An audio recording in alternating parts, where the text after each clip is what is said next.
तो देख तेरे बंद कमरे में मैं पहुंच सकता हूं, तो तू जहां भी रहेगा वहां पहुंच जाऊंगा, तो तुम्हें जागृत करूंगा। ऐसा गलती मत करना। हमारे राम जी का भक्त जो होता है, न वो गरीब होता है न अमीर होता है, और इतना ठोस होता है जो उसकी बराबरी अमीर कर ही नहीं सकता कि शब्द को ब्रह्म बनाना पड़ता है। हाँ, तो भगवान शब्द ब्रह्म कैसे बनता है? शब्द ब्रह्म ऐसे बनेगा, हर व्यक्ति को दंड मिलता है, रोज मिलता है, एक दिन को कौन कहे, रोज मिलता है। दूसरी हमारा अनुभव है कि कलयुग में जो भी अभी तक 6000 वर्ष से आदमी जन्म ले रहे हैं, या 4,32,000 वर्ष तक जन्म लेंगे मनुष्य तन की, सृष्टि नहीं चाहता, उनको मानने से इनकार कर रहा है। यही एक युग है जिसको कि भगवान को मानने से लोग इनकार करते हैं। बाकी तो और तीनों युग में तो ये सेवा सामग्री विश्वा जमीन जो चाहिए। आपने भेजा है साथियों, ये सेवा सामग्री लेके चल रहे हैं महाराज जी के पास। माता के लिए ये नारायण रास्ता तो ये भी बन जाएगा बहुत जल्दी। कल जा रहा हूँ वन मंत्री के पास, बुलाया है वन मंत्री, लिंक बहुत अच्छा मिल गया है, डायरेक्ट उसके घर पर ही जय श्री सीताराम। तो ये 2-4 दिन में ही रास्ता। हम तो आने वाले नहीं थे क्योंकि हम जान रहे थे चित्रकूट में बारिश हो रहा है, लेकिन क्या करें, 4 दिन लगातार आपका सपना देखे। भगवान नारायण के सामने बोल रहे हैं, 4 दिन लगातार आपका सपना देखे। 5वें दिन एक भक्त का सेवा आ गया कि हम नहीं जा सकते, हम बाहर हैं, अगर आप जा सकते हैं तो प्रभु को हमारा यह सामान जो है अर्पण कर दीजिएगा। हम कहें हम कल नहीं जा पाएंगे, लेकिन ये 2-3 दिन के अंदर पहुंच जाएंगे। उसके बाद हम वहां से निकल दिए, बरसा में भीजते। अभी कल ही की तो बात बताता हूँ, खैर ये सब बात तो नहीं बताना चाहिए, ये सब अंदर की बात है और शक्ति की बात है। कल ही जो अभी कहानी नहीं सुना रहा था, जब से वो संत निवास बनाया तब से मैं 1 घंटा उसमें जाके दोपहर को आराम करता हूँ।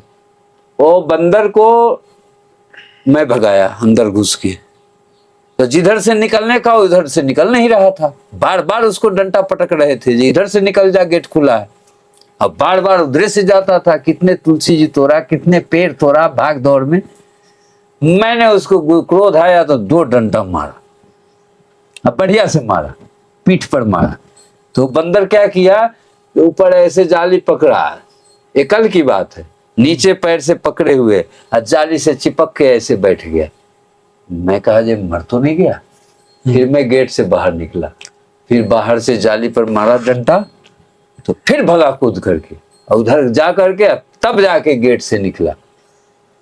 मैं जाके गौशाला में, उधर सुंदरकांड का अनुष्ठान चालू हुआ था कल ही, आराम करने लगा, खाना वाना खा के। कै बज रहा होगा, 1 बज रहा होगा। अचानक मैं ऐसे बाएं करवट सोया हुआ था, चारों तरफ से संत निवास मेरा लॉक है, कहीं से एक कुछ नहीं जा सकता। मैं गेट में लाठी लगा करके गेट बंद किए हुए थे, क्योंकि खुला रहता है तो जानवर भी मुड़ी मार के अंदर आ जाता है, तुरंत माने गंदा फैला देता है, बंदर भी पहुंच जाते हैं, सब छीड़-छाड़ देते हैं। तो मैं पूरा लॉक कर दिया। फिर देखा, जैसे बाएं करवट लेटा 10 मिनट के बाद धड़ाम से जैसे ऊपर से कुछ नहीं गिरता है, और बड़ा बंदर था, इतना बड़ा था, खाली मैंने निमित्त मात्र उसको झलक मेरा पड़ा, बस यहां पे गिरा, यहां पैर पे कूदा, अब मिट गया। हल्का नाखून का निशान लगा था यहाँ पे लगा है प्रभु, अभी भी लहरा रहा है जी जी। इतने लगा, और एक छोटा सा रूप में बंदर। तो उसको तो खूब बढ़िया से दर्शन किए। मैं फट से उठा तो मैं देखा जो बड़ा वाला इधर कूदा और छोटा वाला आगे से जाके तखत के नीचे गया। फिर मैं तखत पर से उठ करके तुरंत गेट पर आवाज दिया, अरे कोई है, देखो बंदर घुसा है अंदर। 4 आदमी आए अंदर, पूरा संत निवास ढूंढ डाला, कहीं एक कीड़ा भी नहीं मिला, न बंदर मिला। अच्छा, न बंदर मिला, न छोटा वाला मिला, न वो बड़ा वाला मिला। अब भगवान चारों ओर कहीं जाने का रास्ता कहीं नहीं, जी जी, कहीं नहीं, तो हम देख रहे हैं, देखवे करते हैं, कहीं कोई निकलने का उनका जगह नहीं है। इतना सा भी जो निकल जाए, वो कहाँ चला गया पता नहीं। तो मेरे मन में यही आया, आज हनुमान जी का अनुष्ठान शुरू किया हूँ, जय तो हो सकता है और मैं बंदर को मारा हूँ आज पहली बार, तो हमें चेतावनी देने आए होंगे कि तू हमें क्यों मारता है, तो देख तेरे बंद कमरे में मैं पहुंच सकता हूं, तो तू जहां भी रहेगा वहां पहुंच जाऊंगा, तो तुम्हें जागृत करूंगा, ऐसा गलती मत करना। तो मैं कल अपने मन ही मन कान छुआ, हम तो पहली बार मारा था, अगर नहीं मारता तो आप दर्शन भी नहीं देते नहीं उसके ऊपर लाठी चलाता तो आज आप इस स्थिति में दर्शन भी नहीं देते हमें। इस चीज की जागृति मुझे नहीं होती। आज मुझे मालूम हो गया कि नहीं, आप मेरे पास हैं। हनुमान जी संत निवास में वास करते हैं, राम जी हमारे मंदिर में वास करते हैं। यही मेरा भरोसा, विश्वास और आश्चर्यजनक। हम अपना लीला करते रहते हैं, जैसा वो करवाते हैं वैसा करता हूं। मैं अपने मन से कुछ नहीं करता हूं, क्योंकि मेरे मन में तो कुछ है ही नहीं। मेरा मन तो कब का खत्म हो गया। जिस दिन भेष लिया, कंठी लिया, उस दिन मन को हटा दिया, क्योंकि तू अब न रह मेरे पास, तेरा कुछ नहीं चलेगा। अब तो वही चलेगा जो राम जी को चाहेंगे। अब तेरी जरूरत नहीं। हटा दिया तो आज तक फिर उसको वापस रिटर्न जगह नहीं दिया, किसी भी स्थिति में नहीं दिया। तो आज मैं भगवान की कृपा की बहुत अच्छा आनंद अनुभूति करते जा रहा हूं। धीरे धीरे जब तक रहूंगा तब तक ऐसे ही हम अपने भक्तों को अपनी लीला बताते रहूंगा और ठाकुर जी की कहानी सुनाते रहूंगा। और यही कहूंगा जी कि हर आदमी, जितने भी धरती पर मनुष्य तन लिए हैं, सब भगवान का स्वरूप है, सब नारी देवी है, सब शक्ति है। यही दो से आदमी निकलता है, यही दो में समाहित हो जाता है। अंतिम लीला यही होती है। और क्या होता है? जहां से आए वहीं चले जाओ। अरे हमको वहां नहीं जाना है, हमको रास्ता बदलना है। वहां तो सब जाते हैं, अच्छे भी जाते हैं, बुरे भी जाते हैं, लंगड़े भी जाते हैं, लुल्ले भी जाते हैं, अनड़े भी जाते हैं, कन्हे भी जाते हैं, सब जाते हैं। हमको वहां नहीं जाना है। हमको मनुष्य में जन्म मिला है, हमको तो भगवान के पास जाना है।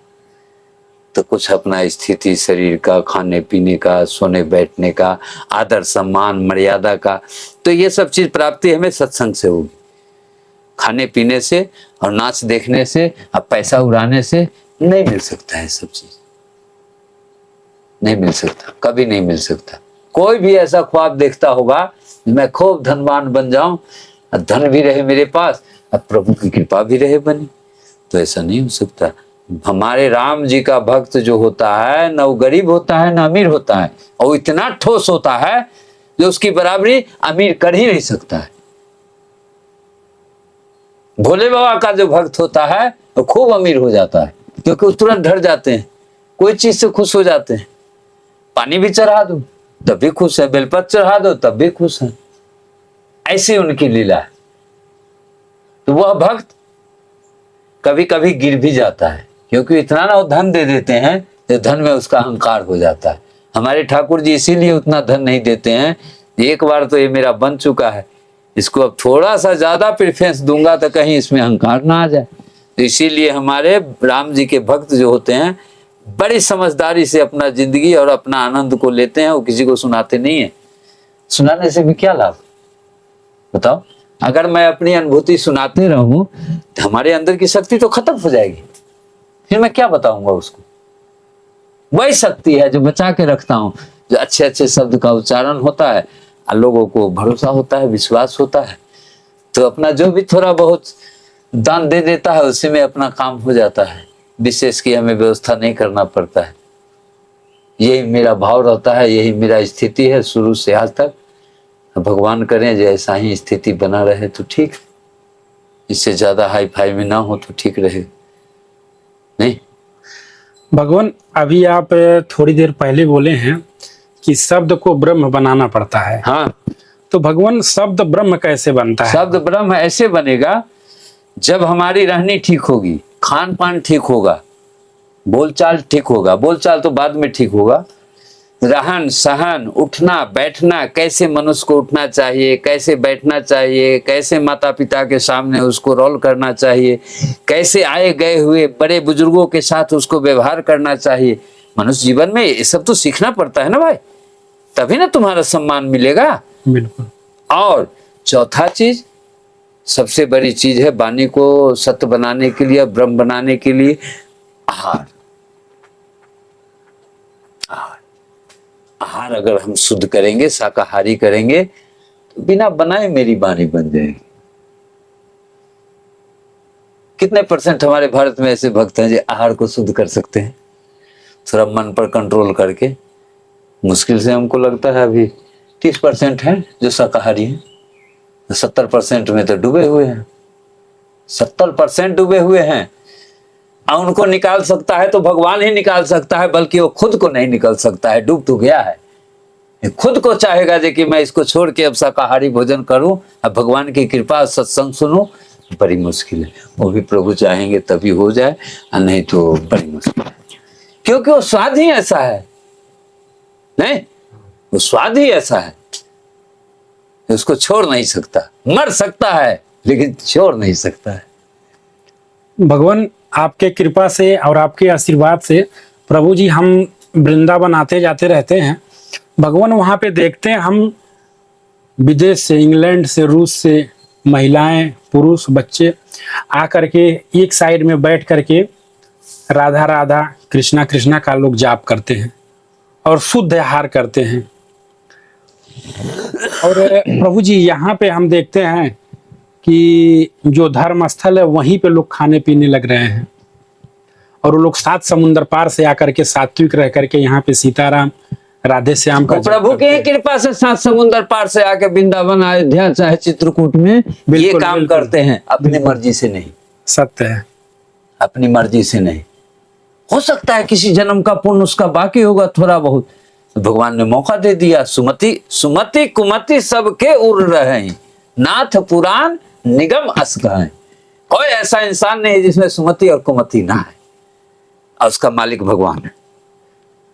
किसके अंदर घुस करके, अंदर तो रहते ही हैं, कुमति को सुमति में बदल दें और सुमति को कुमति में बदल दें, ये काम तो बैठे बैठे वही करते हैं अंदर, दूसरा नहीं। दूसरे पर तो झूठे के दोष लगाते। अपनी गलती को दूसरे पर दोष मत दो, पहले अपनी गलती को देख लो, समझ लो जे मेरा गलती तो नहीं है। अगर तेरी गलती है तो तू अपने आप से सुधार कर ले, सुधर जाएगा। दूसरे पर दोष लगा के चाहोगे जब मैं अपनी गलती को छुपा लूं, नहीं छुपेगा। आज न कल तुम्हें वैसे दंड मिलेगा, भले तुम उसको ना मानो लेकिन दंड तो मिलेगा। हर व्यक्ति को दंड मिलता है, रोज मिलता है। एक दिन को कौन कहे, रोज मिलता है, फिर भी नहीं संभलता है। दोषारोपण से आदमी रहित नहीं हो रहा है। कोई जानबूझ के थोड़ी, अभी आदमी मान लो कि कोई भी गलती अनजाने में नहीं करता, कोई चाहे जैसा भी गलती हो, छोटा हो चाहे बड़ा हो, जानबूझ के करता है। हो गया मेरी वाहवाही, नहीं हुआ तो भगवान पर दोष लगा, अरे भगवान ने गड़बड़ा, ए फलाना गड़बड़ा दिया, वो उसने उसने उसने ऐसा बोल दिया तो मेरा ये काम गया। दोषारोपण बहुत तेजी से हमारे भारत में चल रहे। एक दूसरे पर, दूसरे के कंधे पर बंदूक रखे कितना दिन गोली चलाओगे यार? 10-20 मर्डर करोगे, किस्मत तेरा नंबर है, ये है, इसमें कोई संकोच नहीं है। चाहे तू लाख भगवान के नाम ले ले, भगवान का नाम लेने वाला कभी मर्डर नहीं करता, हत्या नहीं करता, खून नहीं बहाता, किसी जीव पर वैसा कोई अतिक्रमण नहीं करता जो जीव मर जाए ज्ञान रहित। जो भी ऐसा करता है, कोई जीव से प्रेम नहीं करता, चाहे मनुष्य से प्रेम नहीं करता, अपने स्वार्थ और अपने माने वैभव से प्रेम करता है, वो आदमी का तो ये धरती पर कोई गिनती ही नहीं है, कोई गिनती नहीं, मनुष्य में भी गिनती नहीं होगा उसका। जो चीज पाने के लिए भगवान ने उसे जन्म दिया, धरती पर लाया अपनी कृपा से, वो काम तो किया नहीं पूरी जिंदगी, तो कहां अपने आप को बदल सका? नहीं बदल सका। जीवन में एक न एक बार हर मनुष्य के जीवन में भगवान मौका देते हैं बदलने का, हर मनुष्य को देते हैं। भले उस चीज को मनुष्य ना समझे, उसकी मर्जी, हर मनुष्य को देते हैं, चाहे वो अंधा हो, लंगड़ा हो, लुल्ला हो, चाहे आंख वाला हो, कान वाला हो, चाहे जैसा भी स्वरूप हो, सबको एक बार मौका देते हैं। जिस जिसको मनुष्य तन मिला है। अब मनुष्य तन क्या, मनुष्य के कर्मों से थोड़ी मिलता है, भगवान की कृपा से मिलती है। लोग कहते हैं कि भगवान ने ऐसा कर दिया। अरे भगवान को ऐसा करना ही होता तो तुमको मनुष्य में जन्म क्यों देते? जब उन्हीं को ऐसा करना होता तेरे साथ तो तुमको जन्म ही क्यों देते? जन्म तो दिए हैं तुमको तरन तारण के लिए। जो कलयुग में जो कोई अगर राम नाम लेके नहीं तरा, नहीं मुक्ति पाया, तो फिर तो बड़ी मुश्किल है भैया। सतयुग द्वापर त्रेता में असंभव, नहीं तर सकता। दूसरी हमारा अनुभव है कि कलयुग में जो भी अभी तक 6000 वर्ष से आदमी जन्म ले रहे हैं या 4,32,000 वर्ष तक जन्म लेंगे मनुष्य तन में, लेते रहे। जब तक जुग रहेगा तब तक तो लेते रहेंगे। इसीलिए जन्म देते हैं। ये जो 84 लाख से निकाल के मनुष्य को लाते हैं, कलयुग में जन्म देते हैं, वो तरन तारण के लिए देते हैं, भोग विलास के लिए, वैभव के लिए नहीं। फिर यह तन तुमको मिलने वाला नहीं है, ऐसे सोच में न रहना आज फिर आऊंगा आदमी बन के। ये आदमी का स्वरूप नहीं है। जितने स्वरूप हमारे मनुष्य का इस धरती पर है सब राम जी हैं, जितने नारियां हैं सब सीता जी हैं। अब वो चाहे सुपनखा बन जाए, चाहे वो केकई बन जाए, उसकी मर्जी, उसमें भगवान का कोई दोष नहीं, कोई दोष नहीं। तरन तारण के लिए ही कल युग में मनुष्य तन देते हैं। चलो कोई युग में नहीं तरा, इतना दिन से पड़ा है नरक में, चलो इसको दे दो शरण, निकल जाए, कम से कम मेरा हो जाए। वो तो सारी सृष्टि को चाहते हैं जो हर वक्त मेरा बन के रहे। मैं सृष्टि नहीं चाहता, उनको मानने से इनकार कर रहा है। यही एक युग है जिसको कि भगवान को मानने से लोग इनकार करते हैं। बाकी तो और तीनों युग में भगवान ही भगवान है। सतयुग आता है तो सृष्टि में कोई ऐसा नहीं होता है जो झूठ बोलता है पूरी जिंदगी। तो जितने स्वरूप रहते हैं सब भगवान के रहते हैं, ये कोई कहीं झूठ बोलता ही नहीं। ऐसा होता है कि नहीं? सतयुग उसी को कहते हैं। फिर द्वापर से चलने लगता है छल कपट, फिर त्रेता में 50% हो जाता है छल कपट। रहते तो हर युग में भगवान है, कल युग में पूरे 100 में 100 हो जाते हैं छल कपट। तो इस कल युग में पाप ज्यादा कमाते हैं लोग, अब पुण्य से भागते हैं। पुण्य अच्छा नहीं लगता ना। तो बंदर को तुम काट के आदि खिलाओ तो क्या जानेगा आदि सवाल? जानेगा? नहीं जानेगा। कहावत में है बंदर क्या जाने आदि के सवाल है? लेकिन ना आप मनुष्य नहीं समझता है इस चीज को। जो भी नहीं समझता है वो पछताएगा, क्योंकि जीवन मरण हानि लाभ जस अपजस ये मनुष्य के हाथ में नहीं है। किसी की मौत हो रही है रोज बचपने में, किसी की मौत हो रही है गर्भ से निकलते मर जाता है, धरती पर तो आया चला गया। किसी की मौत बड़ी जवानी में हो जाती है, किसी की मौत बुढ़ापा पर होती है, किसी की मौत बुढ़ापा आने के बाद भी नहीं होता है, वो अपनी इच्छा से जाता है। लेकिन वैसे मूर्ति बहुत कम है, क्योंकि सब भीष्म पितामह नहीं हो सकते। सबको इच्छा मृत्यु वरदान नहीं मिल सकता। अभी तक तो एक ही भीष्म पितामह को इच्छा मृत्यु का वरदान मिला था। तो दुनिया देखा कि नहीं देखा कि बांस सजिया पर सोए हुए पूरा महाभारत देख करके गए, लेकिन नहीं मरे। जब महाभारत खत्म हुई तो सारे समाज जुट गए उसके सामने में अपना प्राण त्याग। ये भी नहीं जो अकेला में बांध के दर्द से उन्होंने प्राण त्याग दिया है। उनके तो मेरे वरदान ही था, जब तुम चाहोगे तभी तुम मरोगे। ऐसा वरदान ही एक ही भीष्म पितामह थे, गंगा पुत्र। बाकी और कोई भी तपस्वी, कोई भी जितने भी साधना करने वाले हैं उस तत्व के अभी साधक नहीं है हमारे देखने से। कलयुग हो भी नहीं सकता, उतना बड़ा त्याग सब में हो ही नहीं सकता। अरे जब मांस मच्छी नहीं त्याग कर सकता तो वो मान लो कि क्या त्याग करेगा मनुष्य? है क्या त्याग करेगा जब अपनी आहार को त्याग नहीं कर सकता? जहाँ किसी जीव को नहीं खाना है, किसी जीव को नहीं मारना है, इतना तो सबको समझ है। जब मामूली सी चीज नहीं वो त्याग कर सकता, तो वैसे मूर्ति के लिए तो भजन और सत्संग और भगवान की कृपा तो बड़ी मुश्किल है, नहीं हो सकता। इस जन्म में जो कोई नहीं तरा, मुक्ति नहीं पाया, वो कोई जन्म नहीं है, कोई युग नहीं है उसके लिए कि फिर जन्म अगर मिल भी जाए भगवान की कृपा से मनुष्य में तो उतर जाए। क्योंकि अगर द्वापर में मिलेगा, सतयुग में तो बड़ी मुश्किल है। सतयुग का मनुष्य तो सब अलग होते हैं, सतयुग का मनुष्य अलग होते हैं। सबसे ज्यादा उम्र होती है सतयुग की। ये तो 4 लाख बरिस है, वो तो 24 लाख बरिस है। सतयुग 4 गुना ज्यादा। सब जितने स्वरूप मनुष्य के रहते हैं सब भगवान के स्वरूप रहते हैं। दुनिया एक भगवान के पीछे सारी जीवन व्यतीत कर देता है। सतयुग ऐसा युग है तो जितने सृष्टि में जन्म लेते हैं सब भगवान के स्वरूप होते हैं। कहीं दूसरे भगवान की जरूरत जाने की जरूरत, जो मिल गया वही भगवान है, दूसरे को खोजने की जरूरत नहीं। वो सब कौन बनता है? जो सदा सदा से जुग जुग से भगवान की भक्ति से जुड़ा हुआ है, चाहे इतना करे चाहे इतना करे। कोई एक बार नाम ले जीवन में, और चाहे 1 करोड़ बार नाम ले, भगवान दोनों का महत्व उतना ही देते हैं। क्योंकि एक बार जो नाम लेने वाला होता है धरती पर पुरुष, उसका भी कुछ पुण्य होता है भाई, क्योंकि उसने तो कसम खाई कि मैं जीवन भर राम राम नहीं करूंगा।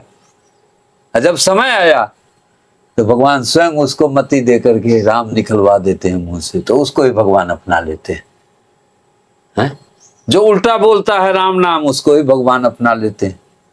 जो सीधा 10 बार 50 बार रोज राम राम करेगा, भले अब वो दुकान तो है नहीं भाई 2000 बार आज राम नाम किया, इसका फल कुछ नहीं मिला। दुकान तो है नहीं, करते रहो, करते रहोगे अच्छा काम, तो आज नहीं मिला है तो कल मिलेगा, ये विश्वास रखना पड़ेगा। कल नहीं मिला तो परसों मिलेगा, मिलेगा, इसमें कोई शक नहीं। अच्छे काम करोगे तो मिलेगा, बुरा काम करोगे वो भी मिलेगा, दोनों में मिलता है। अब तो मनुष्य के ऊपर है जो कि अच्छा चुनता है कि बुरा चुनता है, जैसा करेगा वैसा भरेगा। उसमें भगवान की और किसी घर और परिवार, माता पिता रिश्तेदार का कोई दोष नहीं होता, क्योंकि मनुष्य अपने भाग का निर्माता स्वयं है। अच्छा बने बुरा बने, ऊंचा बने नीचा बने, प्रतिष्ठित बने या चाहे निर्लज बने, वो सब के हर मनुष्य के अपने अंदर ये भावना होनी चाहिए कि हमको क्या बनना है, कैसे जीना है, कौन सा ऐसा रास्ता अपनाओ जिससे कि हमारी जिंदगी में शांति, सुख और भगवान की भक्ति प्राप्त हो, और कुछ मुझे नहीं चाहिए। ऐसे संतोषी तो बहुत कम है। कितने परसेंट? हमको कुछ नहीं चाहिए, हमको तो बस भगवान की भक्ति चाहिए, नाम का स्मरण चाहिए, आधा पेट या भर पेट जो मिल जाए सूखा रूखा वो खा लो। ऐसे संतुष्टि करने वाले तो हमारे लगता है भारत में 2% आदमी हूं, इससे ज्यादा नहीं होगा। तुम्हारे हिसाब से कितने परसेंट? जो मिले उसी को लेके रह लूंगा, बाकी हमें कुछ नहीं चाहिए, काम मैं वही करूंगा, बहुत कम है। वैसा बनो, 2% वाला में जुड़ो, 100% वाला में जुड़ोगे नहीं मिलेगा। तो ऐसा ही रह के, उम्र ही कितना है तेरा? 70-80 जाते जाते राम नाम सत्य है नहीं, 100 जाना नहीं है, क्योंकि स्वयं भगवान ने कलयुग में 100 वर्ष का ही कलयुग में उम्र दी है मनुष्य का। ये भगवान से ही बढ़ के तो नहीं हो गया कोई, 1 से 20 साल जी लेगा। ये सब गलत रिमर लोगों को माने गुमराह करने की ये सब पोजीशन है, ऐसा नहीं है। पूरे कलयुग अभी तो 100 साल है, 11,000 वर्ष के बाद 80 आ जाएगा, तब मनुष्य अपने से 20 साल और घटा लेगा कुकर्म से, तब वो 60 साल जिएगा। फिर 10,000 वर्ष, फिर 10 साल घट जाएगा मनुष्य का। उम्र नहीं घटेगा, कद भी घटेगा, दोनों चीज घटते चला जा रहा है। कद भी घटता है, लास्ट में तो उम्र है 20 साल। 20 साल में नानी पोता दादा नानी बन करके चलते जाओ, 21 साल नहीं जी सकते, 20 साल एक दिन भी नहीं जी सकते। और उसकी हाइट कितनी होगी? इतनी, 3 फुट का लास्ट में, अभी नहीं लास्ट। भगवान आपके भक्त और आपके दर्शक प्रभु जी जो मानते हैं, देखते हैं, और भगवान वो लोग पूछते हैं कि क्या महाराज जी हमको गुरु दीक्षा दे सकते हैं, और देंगे तो क्या प्रोसेस रहेगा? भगवान थोड़ा सा कृपा कीजिए। प्रोसेस क्या रहेगा? जब तक मैं बिन देखे नहीं नैन जुराए, बिन खाए नहीं छुदा बुताए, जब तक मैं अपने नजर से उस भक्त को नहीं देख लूंगा, पहचान नहीं लूंगा, परख नहीं लूंगा, जिसको मैं कुछ दे रहा हूं अमृत, तो इसका ये साधना कर सकता है कि नहीं, इसके अंदर ऐसी भाव है कि नहीं ये भजन कर सकता है। देख तो रहा हूं दुनिया में सबकी इच्छा होती है कि मैं भी भजन करूं, मैं भी दीक्षा लूं, मैं भी गुरु का शिष्य बनूं, लेकिन अभी तो साल में गुरु बदलते हैं।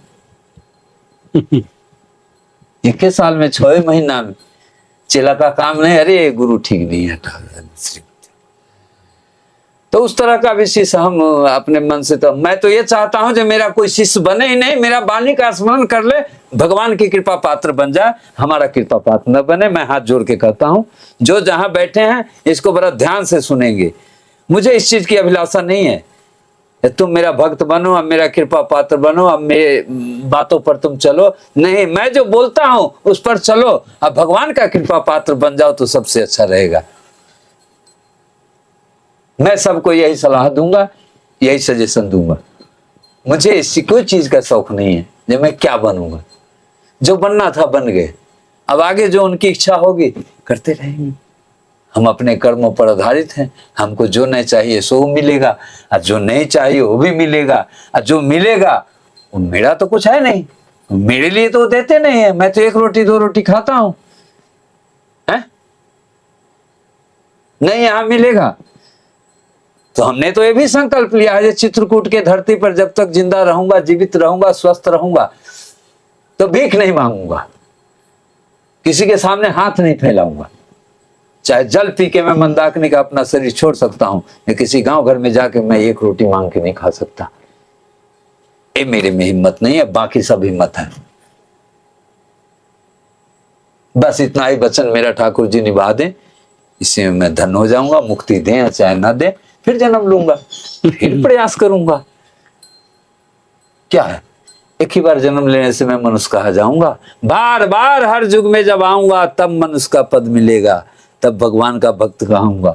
एक बार जन्म लेने से कुछ नहीं होता, खेलने कूदने में चला जाता है वो, आधी उम्र तो उसमें बीत जाती, आधी बचता है तो सोचने समझने क्या बनूं, क्या करूं, कहाँ जाऊं, कैसे मेरा घर परिवार रोटी रोजी चलेगा, आधा समय उसमें चला जाता है। दोनों मिला के पूरा समय हो गया, चले जाओ सीताराम करते। तुम क्या जानो भगवान क्या होते हैं, संत क्या होते हैं, नाम स्मरण क्या होता है, इससे क्या मिलता है? वो मिलता है जो जीवन में हर मनुष्य की इच्छा होती है, लेकिन हर मनुष्य चाहेगा तब ना इच्छा पूरी होगी। ऊपर से कुछ और बोल रहा है, शाम में कुछ और बोल रहा है, सुबह में कुछ और बोल रहा है, उसके सामने कुछ और बोल रहा है, मेरे सामने कुछ और बोल रहा है, यहाँ से दूर जाने के बाद कुछ और बोल रहा है। तो ऐसे भक्ति में थोड़ी कुछ प्राप्त होता है, नहीं। वो तो हुआ जे वो कमेंट हुआ, गए थे घुमाए, देखे हाँ महाराज बहुत अच्छे, लेकिन ये चीज नहीं अच्छा लगा। मैं कहीं ना कहीं कमी निकालना है, उसको अवश्य निकालना है। बिल्कुल। तो कमी निकालने वाला कभी सही को नहीं पकड़ सकता, उसको पहचान में ही नहीं आएगा सत्य क्या होता है और झूठ क्या होता है, क्योंकि सब चीज तो तेरे में ही भरा हुआ है। तो तुमको कहां से पहचान आएगा सत्य की और झूठ की? कभी नहीं, मुश्किल है।